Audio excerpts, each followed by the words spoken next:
Welcome to another episode of Unscripted, and today I'm joined by a phenomenal young lady, Amonge Sinxoto. Am I saying it correctly? Yes, you are. Okay. Amonge Sinxoto. Yeah. Welcome. Thank you. Finally, it's been long Yeah. overdue.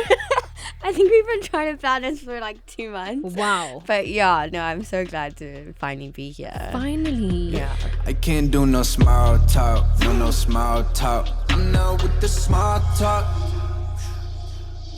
Can't be with the small talk. So I had to type down your intro because you have done a lot. You have achieved a lot. Thank you. And you have many accolades to your name. So you are a social entrepreneur, an author, an activist, Global Teen Leader 2019, and co-founder of Blackboard Africa. Yeah. Wow. How do you feel? I mean, good.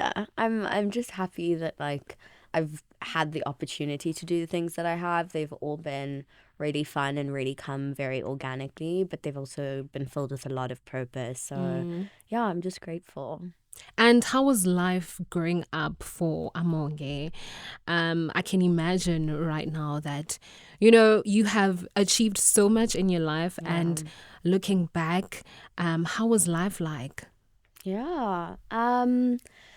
So for me, my parents had me quite young, so I spent the first like 3 years of my life with my grandmother in the Eastern Cape. So I lived in East London for like 3 years, but honestly, I have no memory of it. Obviously, I was 3, and then I moved to Joburg. So honestly, like my foundational phases was all pretty much through Joburg. I'm Joburg born and bred.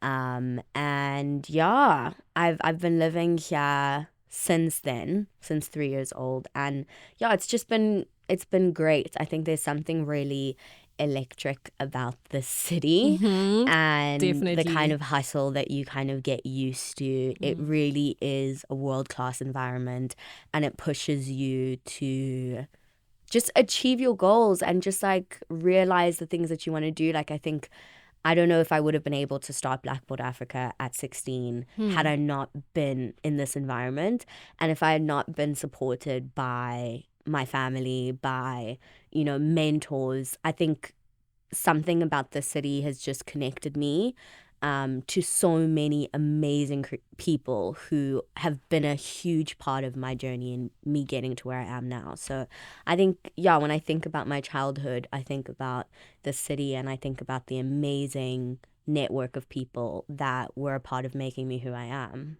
Talking about Blackboard Africa, you started it at 16. Yeah. Which is so crazy. This is your non-profit company. At what point did you realize that I want to make a change? I want to change the narrative within the youth on the continent.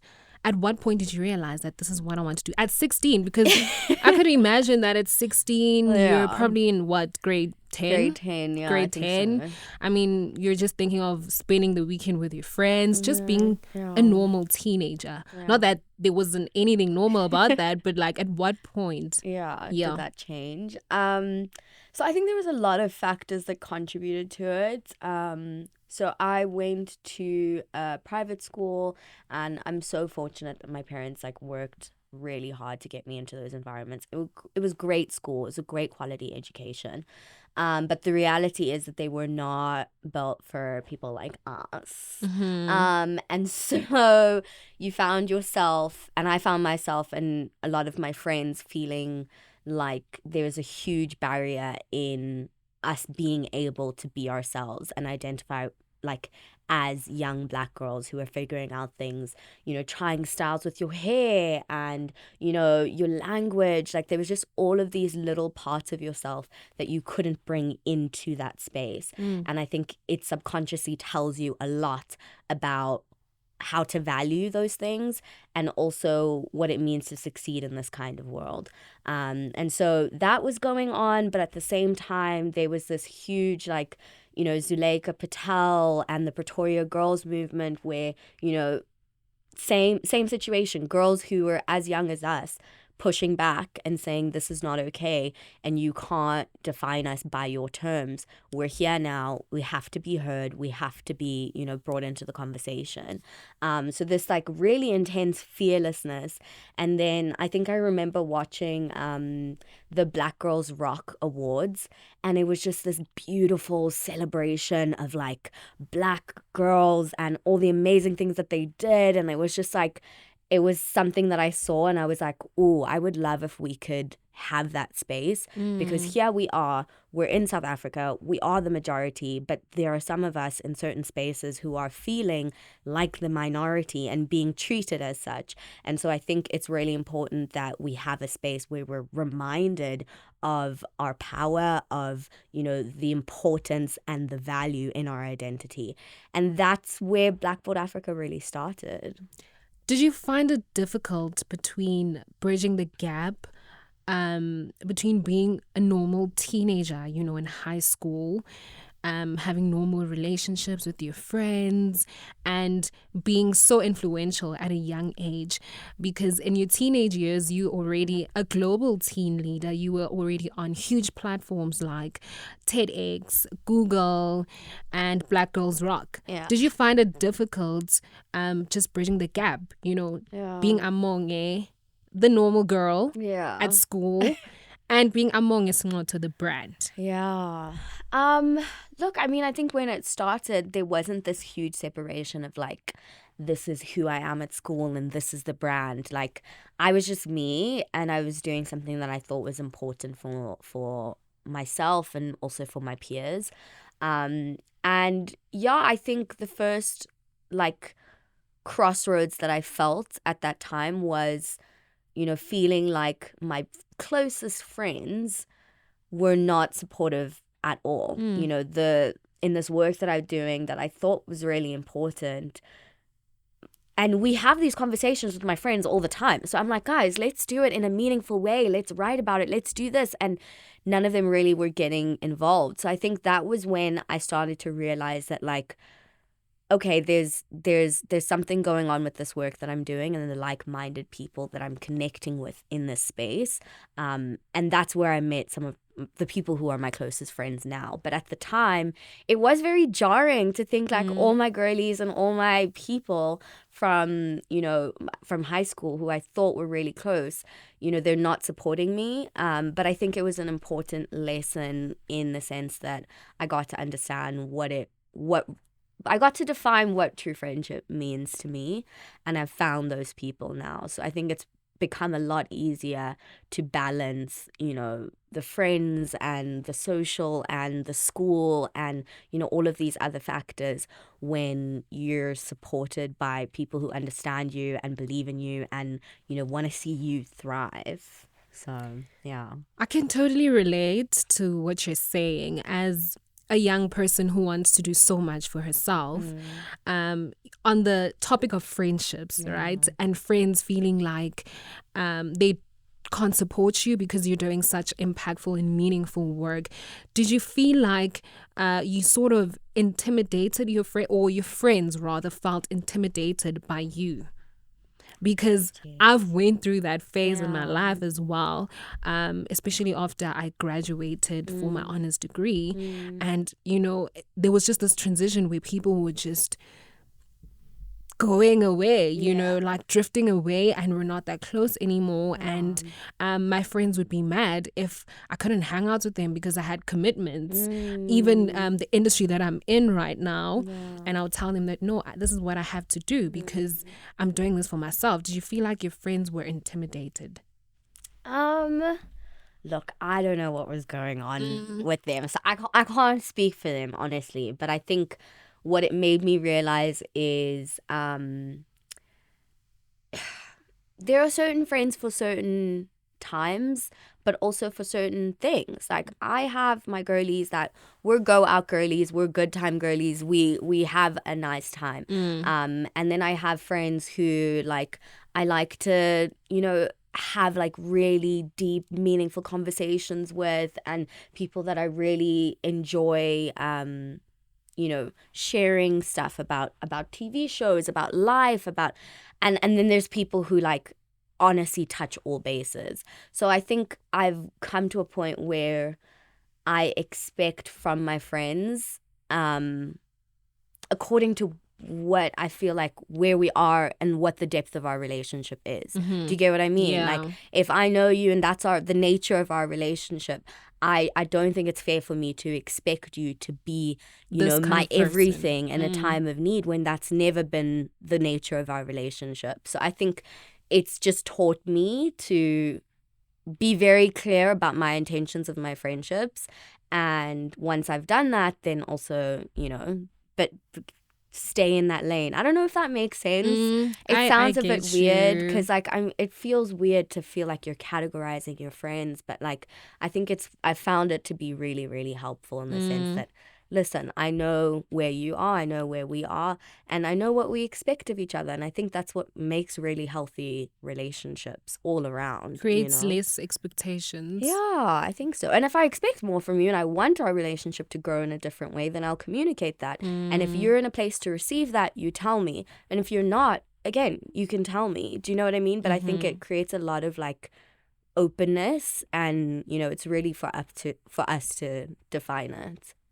I want to talk about the most exciting part of our chat, which is Black Girls Rock. Yeah. And TEDx and all the global platforms that you've been invited to share your wisdom and all the work that you've done. How was the experience like? I mean, Black Girls Rock with the US former First Lady, Michelle Obama. Yeah. Girl, you're a very big deal. How was that like? Look, I think I think it's always so humbling about those experiences is I think every time an email comes in or somebody's messaging me to say, come here, I'm just like, what? Why? For what? That's do you want? me? Do you know what I mean? Yeah. Like, why do you want to hear my voice? And I think what has been really helpful is to know that, a lot of this is not about me. I feel like there's been divine intervention every step of the way. A lot of the rooms that I've walked into, a lot of the spaces that I've occupied, I should not have been there. Do you know what I mean? But knowing that, I'm like, okay, cool. Let me lean on an understanding that is bigger than me, because that's what this is, And I think it's been really helpful in the sense that, like, I'm not trying to be everything to everyone. I'm here and I can only speak to my voice, but at the same time, representing my generation, my country, and people who are on the same wavelength as me. So it's been a whirlwind to navigate, and especially like being young, it's confusing and you just don't want to say the wrong thing. Lot. And I have made a ton of mistakes, don't get me wrong, like a ton. I listen back to some of my horrible interviews and I'm like, what are you saying? Said that? So I mean, it takes a lot of work, and I think I've put in that work to end up in the spaces that I have. So yeah, it's been a roller coaster, but again, just like eternally grateful. Yeah. You're also an author. Among your many accolades, you have a book titled My Big Name. How did that come about?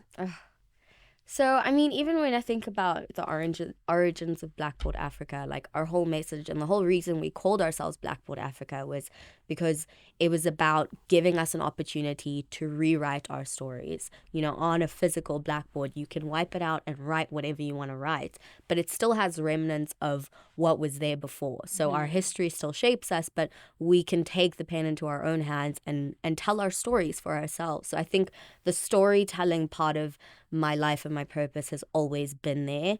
And then this book emerged during COVID. We were trapped in the house, my whole family, and I was chatting to my little sister, and she's telling me about how her teacher calls her Izzy. Her name is Isenguye. Isenguye. Which means it is still him. God did that. It's God in at Xhosa, work in your right? life in Xhosa, yes. So it means that. And she's telling me that her teacher is calling her Izzy. And I'm like, who is Izzy? Like, what does that even mean? Exactly. And I think having that realization, talking to my younger sister about it, knowing that I had gone through the same thing, and then having my mom also talk to us and be like, oh no, I went through the same thing. I think it was really about what do we do to break the cycle? And that's how the book emerged. Like, we need to tell the story, and we need to give children something physical that can help empower them to understand why first of all, their names are so important, and the fact that there's a meaning behind their name, and that when you change it, you take away the meaning and its power. But also for educators, for everybody, involved in that process. And I think it's been really helpful across the board. People in corporate, people in this, people in different spaces are finding themselves saying, hey, this is actually a really important message, and this is an important story. My name does have a meaning, and I don't appreciate when people take away what my name means and the power that is within that. So yeah, that's how the book was born. And who does the book, who's the main target of your book? Who does it relate to more?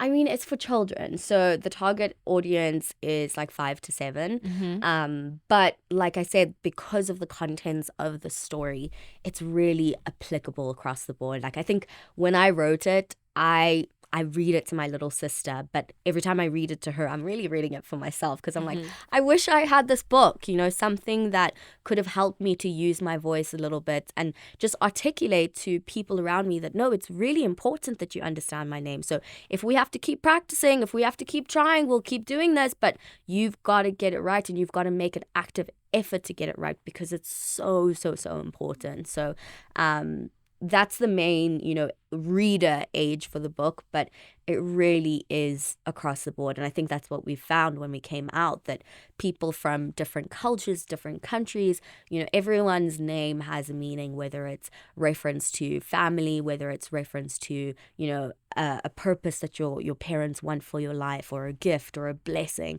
It's important to respect the way that people want to be called and want to be identified. I love that. I love that. I want to talk about right now you're in your early 20s, and this is after high school. You've done TEDx, you've done Black Girls Rock, now it's varsity. How was it navigating your studies and all the work that you've been doing, the traveling and just everything? Because varsity is a lot. It's a lot. Coming from a 2 times graduate. I get it. Yeah, it's a lot. And you also did your honors degree. How was it? Like, how did you manage everything? I mean, look, it was really hard. I think I found it a little bit easier during my undergrad, because we were in COVID. So we were in COVID in my second year. So second year and third year. Same. It was all online, basically, which was really, really helpful, because I could be here and there and everywhere, and be in a class in the car and be in a class here. And, it was really, really great to navigate that. And then for my honors year, we came back physical. And that was actually really rough, because I'm supposed to be a fourth year. I'm supposed to know what the hell I'm doing at this point. Yes. And I don't have a clue. Like, people are on campus asking me, like, where's this room and where's this building? And I'm like, I don't know, babes. I haven't been here. Like, since I don't know. First year. Exactly. And I think I definitely found it really hard to navigate. I actually have taken a break from finishing my honors. So I had to take a break, because it was just very, very overwhelming, like being in person, and also just like the way that we were writing exams now. Like, I was used to like working on submissions and essays and papers and like formulating it in online. That way. Then all of a sudden it's like, come back in person and like write down on paper. I'm like, and write down on paper. Do you know what I mean? Like, I think I did find it a little bit overwhelming. So I decided to take a break and focus on some of the other projects that I've been working on, and I've been really grateful for that. It's been crazy. But yeah, I think education is really important, and I do want to continue studying further. And it's just a really important journey and a part of your life to like overcome that, because studying is hard. Is. But it's important. It builds character, it grows you, and you put in higher pressure situations that are really there to build you. Absolutely. So yeah. Being a young powerhouse that you are, you've mentioned some of the pressures that you've had to face. Yeah. Did you ever feel like you don't have the liberty to make mistakes with all that you've achieved? Because it's just like, because I'm Amonge and I'm this brand, and I've done such impactful work, and me making mistakes is me kind of like disappointing people. Yeah. Did you ever feel like you don't have the liberty to make mistakes, even with around your family, or whether it's your friends, or even just people around you, people that look up to you? No, I mean, of course, like I just mentioned, I ended up taking a break from my studies, and it was a really hard decision because, I never want to stop something. I never want to, leave something undone. And so it was a really, really tough place to be, because I'm like, what do you mean you can't handle it? Like, you can do this, this, and this, and this, and this. Why not school? Or why not? And I think it's really important to, ground yourself. And pressure is you. And I won't even say that, I feel like it was family. Like, I think my family and my support structure has always been exactly that. They've been super supportive and super understanding. I think there is a huge part of me that built up that pressure for myself around what I think my life should be looking like, where I should be, what I should be doing, what should be next for me. And that gets really overwhelming. And it's really, really important when you see yourself getting there to take a step back. And I'm really, really glad that I did that, because I'm in such a healthier space because of it. And yeah, it's frightening to think about failing to this day, but it is a part of the journey. It's okay. It's important. Like, you need it to grow. You need it to learn. You need it to move forward in life and understand that that's a part of the journey. So I'm gonna fail, and it makes me you can't even say it because why? But it's a part of the journey, and it's really important. And the most important thing is continuing, keep pushing, and keep getting back up. Yeah. What would you say to the young little girl that had this fire in you, looking at everything that you've achieved right now? There's still a lot ahead of us. We're literally just a year apart. Yeah. And when I look at you and all the things you've done, I'm just like, no, girl, we're here together, okay? No, you're doing your thing. Yeah. And it's honestly beautiful to see. So don't ever take that for granted. Thank you. And yeah, to the little girl out there, I think I would just say, look, honestly, sometimes when I would talk about the things that I wanted to do and Blackboard and this, and I could see people were like, this kid is crazy. Yeah. And I would say, stay crazy. Like, I think you can get older and experience different things and start to feel really, like, lose your optimism for what's possible for change. And I think that level of craziness, that level of ambition, and that level of positivity is really, really important if we're all trying to affect meaningful change. There are things that we want to be better in our society, but if we're not hopeful, if we're not thinking that this situation can get better and it will get better if we will it to get better, then we're already lost. So I would say stay crazy. Stay crazy. Yeah. I love that. If your dreams don't scare you, they're not big enough. They're not big enough. What are you working on currently? What does the future look for Amonge Sinxoto as a brand, as an entrepreneur? I forgot to mention that. Girl! No, it's as an fine. entrepreneur, as a social activist, what does the future look like? Any upcoming projects that you're currently working on? Yeah. So from a Blackboard perspective, we already had our podcast going, so Oh, we'll be nice. continuing that series, which is really, really cool. And then I'm going to continue writing. So I have another children's book coming out next year. Okay. But yeah, it's a chapter book, which is really fun because there's not a lot of our stories in that age group. So I think it's really going to be cool. And yeah, I'm working on a couple of things in the film space. So Nice. yeah, fingers crossed. But yeah, I'm continuing in storytelling. So look out for the stories. Just another question, right? Is your book available in different languages? Because Yes, you mentioned how important it is for yeah. kids to know about the meanings of their names. Do you have it in different? Do you cater for different languages? Yeah. So, I mean, one of the reasons I decided to be with the publisher that I'm with, which is New Africa Books, is because they translate into all of the 11 official different languages. Nice. So it is available in all of those languages for purchase from directly the publisher, which is New Africa Books. They also work with ethnic kids, some of the exclusive books, bargain books. So it's available quite widely.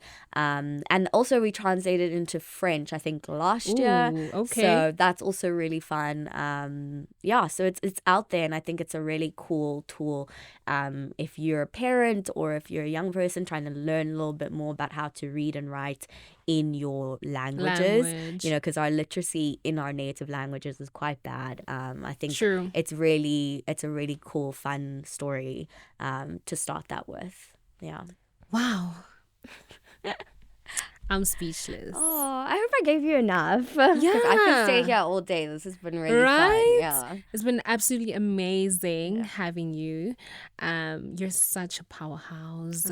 You're phenomenal. You're doing amazing things with the work that you've done, and continue inspiring young people, and continue just making a change and an impact. And I hope that even people who watch this and people who look up to you may be inspired to do the same or even more. Oh, thank you. Thank I mean, you said it. Yeah.